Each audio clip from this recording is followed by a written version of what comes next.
Hi guys, I'm Kuljit and today I'm gonna demonstrate you how to make chai. Let's get to the ingredients. We'll use 1 teaspoon of shredded ginger. We have 2 to 3 cardamoms that we have opened, and we have a teaspoon of fennel seeds and some cloves. Then we use chai powder or like tea leaves and sugar with milk.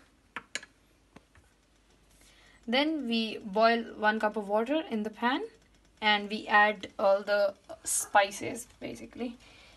And we can start with the ginger and basically all together. So once the spices have boiled in the water, we add a tablespoon of chai leaves or tea leaves. So the ratio goes 1 cup of water to 1 cup of milk. So once the tea leaves have boiled nicely and it has gotten some color, we will add a cup of milk inside. Oops. Once the chai is boiled nicely, we'll pour it into a cup.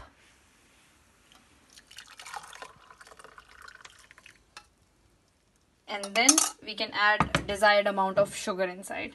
So I personally like a teaspoon of sugar in mine, but you can add as much as you want. So guys, this is how we make chai. I hope you try this at home. I wish you a very Merry Christmas. Please stay safe. I guess bye. I'm gonna enjoy my chai.